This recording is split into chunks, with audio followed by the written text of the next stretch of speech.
Oi, gente, tudo bom com vocês? Vamos começar mais uma aula de geografia do oitavo ano, comigo, professora Ana Isabel, e com a intérprete Silânia.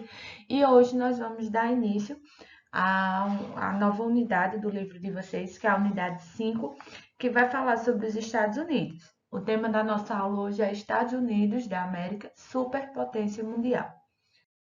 Então, todo mundo, né, conhece um pouco dos Estados Unidos, alguma marca estadunidense, e os Estados Unidos, ele assume como uma potência econômica no século XX, e essa supremacia dos Estados Unidos, ela tá ligada principalmente à capacidade tecnológica, né, aos investimentos em pesquisas, ao poder financeiro, a influência nos organismos internacionais, como a ONU, a FMI e o Banco Mundial, também por conta do domínio das grandes multinacionais, né, tanto de comércio e de serviços, e também na influência dos hábitos e dos costumes, né, dentro da globalização.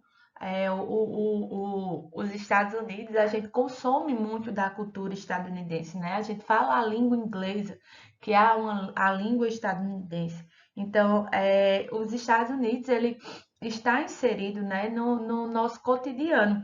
E aí, para compreender a condição de superpotência mundial dos Estados Unidos, é preciso analisar as raízes do processo de colonização da América. Então, como tem aqui nessa figura 1, a América anglo-saxônica e a América Latina, né? Aqui desse rosinha aqui, mais claro, é o que a gente chama de América anglo-saxônica, que compreende o estado o país do Canadá e os Estados Unidos, e a América Latina é do México até toda a América do Sul. A América anglo-saxônica, constituída por Canadá e pelos Estados Unidos, colonizada principalmente pelos ingleses, cujo legado foram a língua, o inglês, e a religião, o protestantismo.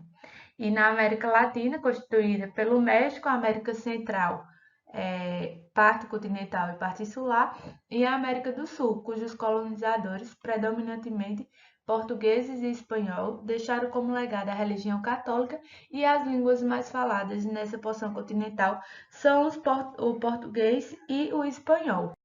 E aí, quando a gente fala da colonização dessa América Latina e América Anglo-Saxônica, a gente vai ver que na América Anglo-Saxônica, né, nos Estados Unidos e no Canadá, prevaleceu a colonização de povoamento, enquanto que na América Latina prevaleceu a colônia de exploração, né, retirando as riquezas e utilizando a mão de obra escrava. Então, os colonizadores ingleses, eles chegam no território que hoje é os Estados Unidos e desenvolvem a atividade da agropecuária. E também desenvolveu atividades artesanais, né, buscando atender às necessidades locais. E assim, a população ela desenvolveu um modelo de colonização baseado no trabalho livre e voltado para a criação de um mercado interno. Então, esse modelo de colonização permitiu uma maior autonomia em relação à Inglaterra, e o que foi, né, suficiente para ela conquistar um maior desenvolvimento a partir do século XVIII. E quando a Inglaterra decide aumentar os impostos sobre as colônias, né, as 13 colônias, que hoje é território dos Estados Unidos, é, tem início ao processo de independência. E aí, quando chega no século XIX, né, os Estados Unidos, ele, a partir da adoção da doutrina Monroe, né, a doutrina Monroe, que foi em 1923, o presidente dos Estados Unidos, James Monroe, enviou uma mensagem ao Congresso que ficou conhecida como Doutrina Monroe, e pelo slogan que sintetiza os seus princípios, a América para os americanos. Essa doutrina era uma clara advertência aos países europeus, particularmente à Espanha, para que não tentasse recolonizar o continente. Nessa época, boa parte das colônias estadunidenses já haviam conquistado a independência. A doutrina Monroe explicitava que a América não se sujeitaria a uma nova subordinação da Europa e demarcava o continente como uma zona de influência dos Estados Unidos. Ou seja, a partir dessa doutrina Monroe, né, onde James Monroe ele teve esse lema da América para os americanos, ele vai adotar políticas e assim isso vai marcar o expansionismo dos Estados Unidos, né, que foi caracterizado pela anexação de território, que não foi caracterizada pela anexação de territórios, certo? Mas sim pela conquista da sua influência no mundo, né? Não, a gente não tem essa característica como nos países europeus, que foi anexando vários territórios. Nos Estados Unidos, não. Né? Eles não têm essa anexação de territórios, mas eles reafirmam o seu território, né? Não deixam que o seu território fosse recolonizado por potências europeias e vai começar a sua influência pelo mundo inteiro. Né? No início do século XX, quando a Primeira Guerra Mundial chega ao fim, os Estados Unidos havia se tornado a maior economia mundial e sua hegemonia se estendia por toda a América Latina. Mesmo assim, as grandes potências políticas eram a Grã-Bretanha e a França, que até a primeira metade do século XX mantiveram o vasto império colonial, controlando territórios em diversas partes do planeta. Então, para chegar, né, a esse desenvolvimento até a Primeira Guerra Mundial, no século XX, os Estados Unidos eles adotaram uma política econômica buscando dinamizar a sua economia, né, aproveitando os recursos naturais que existiam e existem no território dos Estados Unidos, promoveram a ocupação de todo o território, né, buscaram reservas minerais como o ouro e outros minérios e concederam terras, estimularam a imigração, fizeram ferrovias, né, facilitaram o deslocamento da população, dos transportes, das matérias-primas. Então, isso fez com que houvesse, até o século XX, né, do século XIX até o século XX, um maior desenvolvimento dos Estados Unidos. E aí os Estados Unidos se configuram como uma superpotência, né? Para vocês terem ideia, 16% dos bens e gerações de serviços no mundo é originado dos Estados Unidos, né? E os Estados Unidos são responsáveis por 1/5 do PIB mundial, né? Do Produto Interno Bruto. Reunindo aproximadamente 5% da população do planeta, os Estados Unidos consomem cerca de 1/4 da energia produzida no mundo, considerando todas as fontes energéticas, carvão mineral, petróleo, energia nuclear, energia hidrelétrica, energia solar e energia eólica, entre outras. O poderio econômico estadunidense está presente em diversas áreas no mercado editorial interno e na produção de livros publicados no exterior, o que gera retorno financeiro em direitos autorais, na indústria cinematográfica de Hollywood, nas firmas de consultoria que prestam serviços em dezenas de países, nos direitos pagos sobre o uso da tecnologia, nos produtos que utilizam a imagem de personagens criados nos Estados Unidos, nos milhões de turistas que anualmente visitam o país, sem contar as várias empresas que atuam no ramo de transporte aéreo e marítimo, transnacional, terrestre e outros países. Então vejam que nos Estados Unidos a gente vai ver uma concentração, né, de atividades que estão no mundo inteiro, né? Sem contar também as indústrias de fast food, aquelas comidas prontas como o McDonald's, né?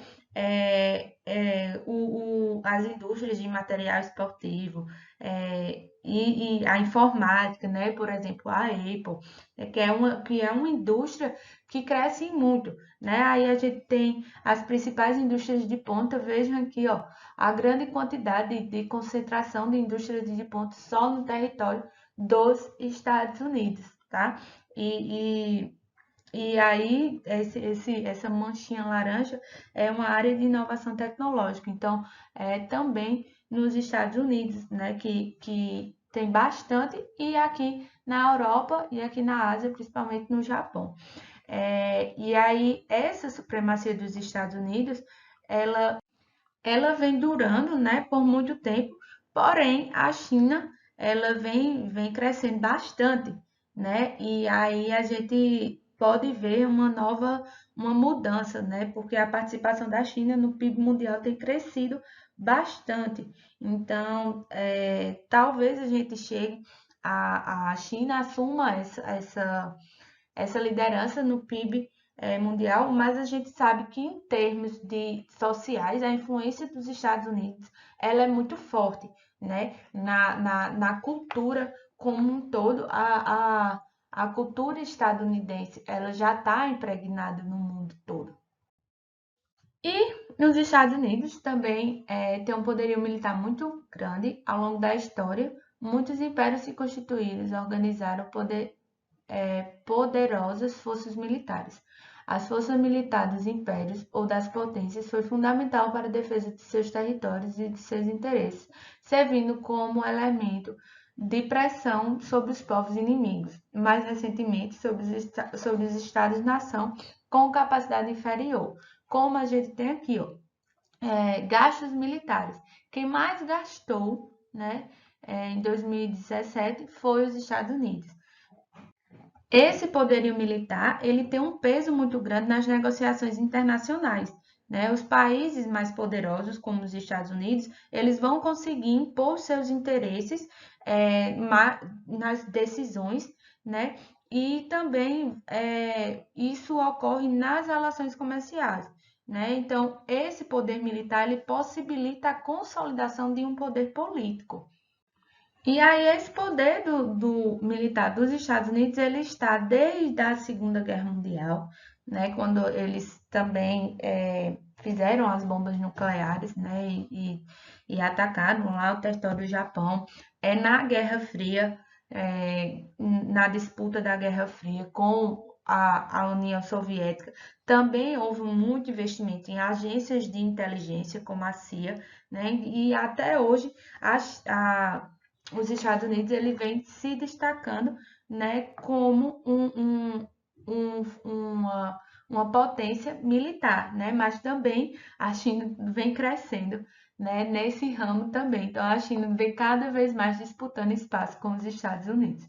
E agora falando sobre a conquista da liderança mundial, ao final da Segunda Guerra Mundial, a Europa estava arrasada e a Grã-Bretanha via seu império desmoronar, pouco a pouco. Foi nesse contexto que os Estados Unidos conquistaram a liderança mundial, unindo o poder econômico e o poder militar.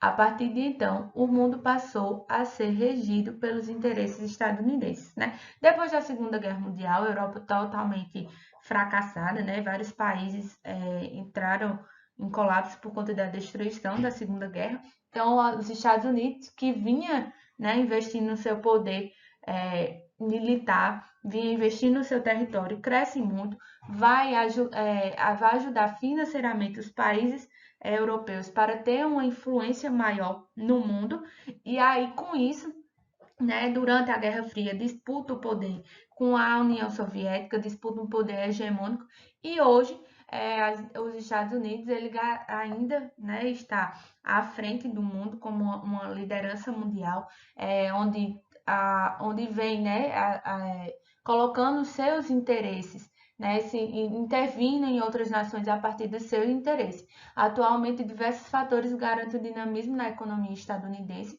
o grande mercado de consumo, a disponibilidade de recursos minerais, o elevado grau de avanço tecnológico, aeroespacial, informática e telecomunicação, a boa infraestrutura de transportes, a grande quantidade de empresas transnacionais, a forte influência cultural exercida sobre a população dos demais países, especialmente os jovens, os investimentos do governo em pesquisas nos Estados Unidos.